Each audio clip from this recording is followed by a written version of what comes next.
Hello, everybody. It's Football Psyche, and I am Football Psyche. And it's large Sarge, ready to roll. Oh, man, and we are continuing our series of predicting the NFL standings by division, and we are in week 2.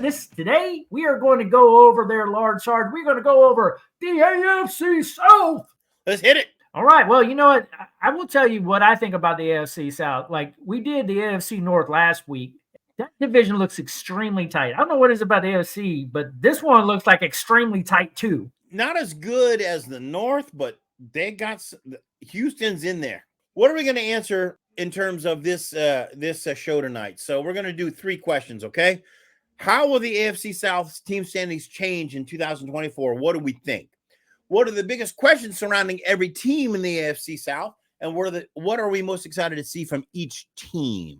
All right, everybody. So for the NFL schedule, before we get to that, is right now, all the teams are in the rookie mini camps. You guys see some extraordinary news out there. But we have breaking news on May 15th. This coming Wednesday, the NFL schedule will be released. So by the time we do this show next Friday, we're going to give you some breakdown when we also break down another division. So inside of NFL rookie mini camps, everybody is, there's a couple that are finished, but everybody right now is deeply involved over the next 48 hours doing their rookie mini camps before they wrap up. Yep. After this, everybody will be moving towards their OTAs. Typically, teams will get about a week to 2 weeks off in between there to kind of reset and get things going. But that's where we're at in the NFL. So let's talk about some Houston Texans and how they did in the draft, how they did in free agency. Did they improve? Did they not improve? So here's what large Sarge is seeing. So they got Joe Mixon from Cincinnati. Oh, dear God, what that boy's going to do there for the Texans. That just made him better. Stephon Diggs from Buffalo? Woo! Seriously? A running back and receiver? Diggs? This is going to be exciting to watch. This is going to be nuts. It is crazy in Texas right now. I'm telling you. They got Azeez Al-Shaair from Tennessee as a linebacker, which is a good thing because they lost Cashman to Minnesota. Now, that kind of looks like a direct swap for me, but if I was going to be a ratings kind of guy, it is an upgrade. It is an upgrade. Daniel Hunter is a defensive end from Minnesota. There was a lot of trading with Minnesota on this one. I'm not sure why they like Minnesota's guys better than like their own or whatever they else could get, but they did. So that's what happened. Marquee subtractions. Greenard went to Minnesota. So we lost a defensive end, but we picked up Hunter. Yeah, okay. Cashman as a linebacker went to Minnesota, but we picked up Share from Tennessee. Yeah. And Singletary as a running back went to New York Giants. I'm not seeing it as a big loss, to be honest with you. He was great with the Texans, but I think Mixon overall is just a way better pick. So how did the Texans do in the draft? Well, they didn't have a round 1, amazingly enough, because they did a lot of work last year. But in round 2, they picked up Kamari Lassiter, a cornerback from Georgia, which they needed. And they picked up Blake Fisher, Blake Fisher, as an offensive tackle from Notre Dame. Round 3, they picked up Kalen Bullock as a safety. The roster hole that I think they have is still defensive tackle, but they made huge moves on their offense. So defensive lineman, there was only one DT taken in round 7. Question that I have is, will they be able to stop the run, and what are they going to do on the pass rush? That's my question. Offense, I don't think there's any question this is going to be the highest scoring team in the div. I have to agree with you there, Large Sarge, for a number of reasons. Like, one, CJ Stroud made extraordinarily turnaround of this team in 1 year last year. He took a team that probably shouldn't have done as well as they did and just absolutely took over the division. And these particular moves here that you mentioned, these are all this made this team just that much better. To imagine CJ Stroud having Stephon Diggs to throw to blows my mind. And to take the pressure off of him with Joe Mixon establishing the rushing game, like, are you kidding me? Can you imagine how many TDs Diggs and Stroud will rack up this year? Like, seriously? It's gonna be up there. It's gonna be double digits for sure. And then when you look at Yeah, all 4 of those marquee additions you have, all 4 of those guys are going to start. And the second round picks that you're talking about, Lassiter and Fisher, both of those guys are going to start. Yep. So you've had 6 starters to this team right there in those moves. And you're right. What they lost, not significant. I know what you're saying about defensive tackle, but they had those problems last year. They were able to make it work. Yeah.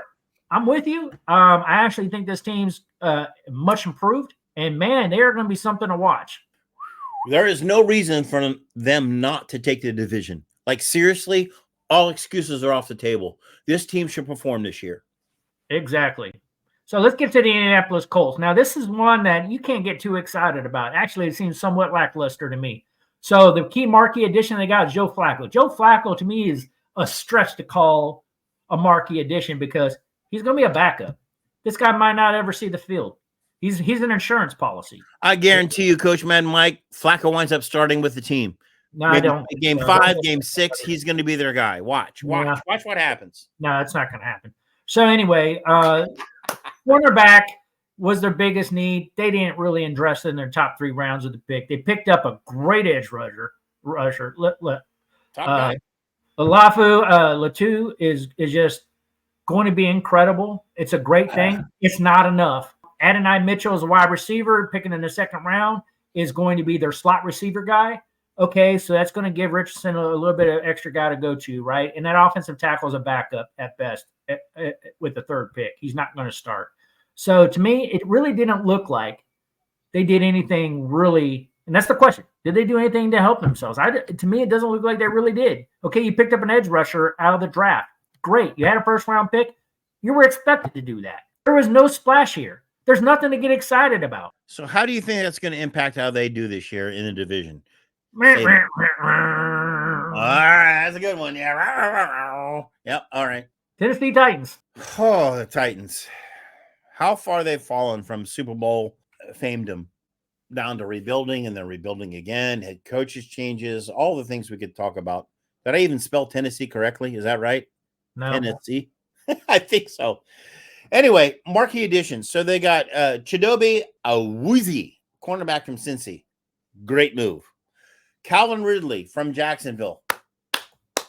Great move. Lloyd Cushenberry. Insane move from Denver. And Kenneth Murray, a linebacker from Los Angeles. I think they did what they needed to do. Their subtractions, of course, are losing Azeez Al-Shaair to Houston, but I think they made up for it with bringing Kenneth Murray. I don't know if it's equal, but who the hell cares?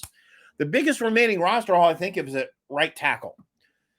So how do they try to address that? Well, in the draft in round 1, pick 7, they got Latham, but he's going to be the left side offensive tackle as a starter, which is awesome. They needed it, but that still leaves the right side of the line a little weak. Round 2, they picked up Devondre Sweat as a defensive tackle, which I think they needed. In round 3, they didn't even have a pick. So what do I think they did? Did they improve? Did they not? Well, I think they bolstered the wide receiver core with Calvin Ridley hugely, and they replaced their linebacker need. And they added strength to the interior line with free agency in the draft, addressing the left tackle concerns. But I think they still need a right side offensive tackle. Coach Mad Mike, what do you think?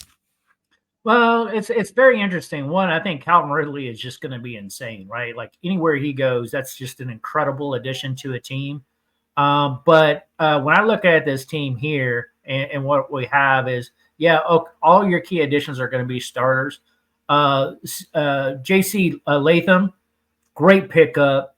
I'm telling you, I didn't think he would go that high in the draft. We talked about that in our draft review. I had him going in the later. But him going at 7, they definitely thought extremely highly of him because if you remember that conversation, I had several tackles going before Latham. But he's going to be their starting left tackle. So that's going to be very interesting. And I like Devontae Sweat because in Tennessee, they run a 3-4 defense. Mm-hmm. And he is that nose tackle. So he's the anchor of the defense that's doing it. And that guy is a beast of a dude. So he's not going to make flashy plays. He's not going to get to the quarterback because at that nose tackle position, that just assumes space. Like you're an anchor guy. Right. And he's going to do that really well.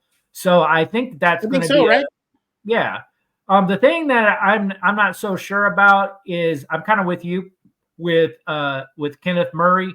I think he's going to be fine, but like I was expecting him to do a lot more in the linebacker position than they did. And they did. They drafted somebody in the 4th round. They got Cedric Gray in the 4th round to add to that linebacker, but he'll be a backup to kind of give him some more strength because, in the 3-4, you got 4 linebackers out there. Right. And so their 4th round pick is a backup. So apparently their main 4 they feel solid about. We'll see. I'm not so sure. As far as the right tackle is concerned, they got a guy by the name of Dylan Redunz. He's okay. So even though it's probably, he's not the Pro Bowl caliber kind of guy that you're looking for there, but I think that this team's they got some solid enough to be okay. So that gets us to the Jacksonville Jaguars. Some pretty neat things went on here. So I want to talk about the marquee subtraction first. Calvin Ridley, we talked about already. Yep. He left, right? We just talked about where he left to, right? So, and then Darius Wimmer, Rashad Jenkins, 2 big losses there as well. But the marquee additions, defensive tackle Armstead, I think is huge for them to really help them out. Where did he come from? He came from Buffalo. Ooh, Buffalo lost defensive tackle? Dang. No. I was talking about Morse, the center Morse. Center Morse. Okay, still offense. Shoo. Armstead came from San Francisco. Ooh. I should have had those on there at where they actually says where they're coming from. Kenneth Darby will also be within the mix there. Kenneth Darby came from Baltimore. He's pretty good. He played for the Redskins 1 year on a 1-year deal before he went to Baltimore. So he's kind of been a journeyman, but he's a very solid corner, let me tell you. So when I look at this, you lose Darius Williams and you pick up Ronald Darby, I think you're doing fine there. Plus, if you look in the 3rd round, they picked up Darian Jones out of Florida State with their compensatory pick. So I think, they beefed up their cornerback room. And then from the wide receiver, even though they lost Calvin Ridley, they picked up Gabe Davis. But also in the 1st round, they went out and got Brian Thomas from LSU. So they strengthened – not only did they strengthen their cornerback room, but they strengthened up their wide receiver room. And so I think that they're in a pretty good spot. Cornerback was their biggest need. I think they probably addressed it with Ronald Darby and Darius Jones. But, the big question mark here is can Gabe Davis and can Brian Thomas really pick up the slack from losing Calvin Ridley? That's the big one. Will that hurt them? Or did they kind of stay flat because of that? It's kind of hard to tell. I will tell you what, when you have Trevor Lawrence, though, having Gabe Davis and having Brian Thomas should not hurt you. So what do you think there, Lars? I think you're right. I think, did they improve overall? Kind of looks like they did. I have to agree with you, especially considering the draft picks they took. Trevor Lawrence is a good quarterback. I mean, we seen him get into the playoffs, right? So are the Jags playoffs ready with these changes this year? That's a good question considering the other changes in the div, right? Yeah. I tell you what, when I look at the Houston Texans, I still think that they just absolutely going to dominate the division. They're going to at least lead, wouldn't you think? Yeah. I think they're going to win that screen. Let's pull up that screen. Let's talk about what they did last year and what they did what we think they're going to do. So last year, the Texans finished 10-7. Jacksonville and the Colts were tied, and Tennessee came in last. But me and Coach Matt and Mike were talking about it, and we're looking at the draft picks. We're looking at free agency, and we're like, how the hell do we figure who moved ahead and who kind of fell behind? Let's start from the bottom up, Coach Matt and Mike. Yeah, so the Indianapolis Colts is certainly an interesting one. They're the ones that I basically poo-pooed on. I don't think they did anything to help themselves. I didn't see other than Flacco, who's going to start by midseason. Who's going to stay on the bench? Who's going to start by midseason? So I got them dropping a game because everybody else got. And they're going to get forward when they do that change. Nonetheless, well, we got them last at 8-9. Do you think that's too aggressive for them, or do you think they're worse? Well, I mean, that means they dropped the game from last year, which I think is about right. They, and it's not because they got any worse. It's just because everybody else got better and they stayed flat. You think only one game? You think you're going to finish? A division that has 11, 9, 8, and 8 is a strong division. That's a strong division. Mm-hmm. Do you think Indianapolis really has 8 and 9 in them? I mean, if it went 7 and 10, it wouldn't shock me. Okay. That's what I'm thinking too. Let's talk Titans. I think the Titans definitely move up this year. Yeah, well, I mean, what mostly do you think did you like most about the Titans? They made improvements where they needed to. There's still a couple of weaknesses, but I think they improved over the Colts. Do I think they beat Jacksonville? No. Houston, absolutely not. So I think 8-9 is a good evaluation that we came up with. I do. Maybe it's better. Who knows? Maybe they could prove something, right? But well, they got to face Houston twice. They got to face Jacksonville twice. So I mean, they lost Derrick Henry, right? Yeah. So I mean, we didn't have that as a primary loss, did we? I know we didn't, but it is. Yeah. How did we not capture? I don't know, because I'm stupid. Because I did this chart. Derrick Henry's a huge loss for them. But you know what? Sometimes maybe you call it a huge loss, maybe you don't, because simply sometimes guys just run their tenure with a team, right? And unless there's a change, then I mean they go down, right? And it's not because they're bad. It's just because it gets old. So I think Derrick Henry with Baltimore is going to be absolutely freaking nuts. I think it's going to be insane. Do I really call it a loss for Jack? Well, they didn't really go back to that slide. I don't think they picked up a runner, did they? So, I mean, what they have right now for running back is they have Tony Pollard from Dallas. Oh, that's right. No, they brought Pollard. Sorry. People, I am sorry. I'm stupid. Oh, yeah. Pollard's going to kick ass. I'm sorry. Well, that's the reason why they let Henry go, is because they picked up Pollard, and you didn't pick him. Pollard. How could I forget? And he's in his hometown, so he's motivated. He is, and you didn't have him on there as a key addition either. So, like, Pollard should have been on there. Henry should have been a subtraction. I actually think Pollard, it's a new environment. I think they'll probably both do better at the new location. The one thing about, and we talked about this last week about Henry being in Baltimore, because we did the AFC North last week, was they lost both their starting guards. Big challenge, right? That's going to make it hard work for Henry there. Yeah, big challenge. Big challenge for Henry. I actually think Pollard coming here to Tennessee, man, oh my goodness, Dallas screwed up by letting him go. Yeah, they totally. You can't make that mistake. And you know what they did? They had to go back and re-sign Ezekiel Elliott because they just didn't have anybody else. Like, really? Stupid. I don't know what Jerry Jones is doing because, with they lost him because of the money, right? That was a money deal, right? They had to let him always go. Money, right? But and I think Jerry Jones is dealing with that a lot in Dallas because he's dealing with that with Dak Prescott. He's doing that with CeeDee Lamb, so he's making them both play their out years. Pollard was his cap casualty guy that they let go to end up here, and then next year you got to watch out because of Micah Parsons. So they do have some salary issues, and so maybe there's like, well, we got to kind of let Pollard go, but like, really, you got to go back and get Ezekiel Elliott. I'm not going to say Ezekiel's bad. He's a great addition. It's Ezekiel Elliott, but not only has he lost one step, I think in this past year he lost 2 steps. Right, exactly. And I don't think that bodes well. I think he's just a third down or a goal line guy, and that's all they're going to use him for. He doesn't have the speed anymore. They don't have anybody else. They might use him as a Pollard with the Titans got the speed if he's healthy, right? Because he got injured. That was kind of the reason they were like, okay, let's let him go. Pollard here is going to be insanity. So that's why we're putting the Jags at 9-8. Yeah, we got the Jags at 9-8, and then we keep the Titans. We have the Titans there. They've improved over last year. They were 6-11 last year. We have them at 8-9.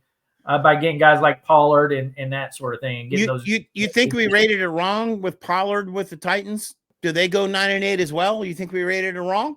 No, I think I'm fine with 2 additional wins because all the other issues. I don't know. We didn't really address everything. I mean, when you lose Henry and you get Pollard, did you really improve that much? I mean, they went 6-11 with Henry. Yeah, they had a lot of issues. You can't lean it all on one guy, right? It's a team sport. When you have Derrick Henry, I mean, you have to look at that and you have to say, we were 6-11 with him. Are we going to be that much better with Pollard? I don't know, right? But with all the additions that they had, I can give them a couple more games. So I'm actually feel pretty good about our projections. Okay, all right. And we're in total agreement about the Texans, aren't we? Total agreement. I think they got better. So, I mean, definitely 11-6. I see them winning in division. I don't necessarily see them winning the conference by any stretch of the means, but winning the division, sure. I haven't gone to the playoffs. They can get at least one playoff win. I don't think they're a wild card. I think they get in. Well, no, they're going to get they're going to play wild card weekend because only one team gets the bye, right, in the new system, right? But they're going to win the division and they're going to play wild card weekend, and then it just depends on the matchup. Yeah, right. I think it looks strong. I think Diggs changes the entire game. Stroud and Diggs could be just ridiculous. Of course, every other team's going to focus on that, right? But with Mixon in the mix, with a run game and a pass game, oh boy, do they have to listen. If we're wrong, we're not stupid, because this should be a winning team this year. This should be the year Houston goes deep. It should be.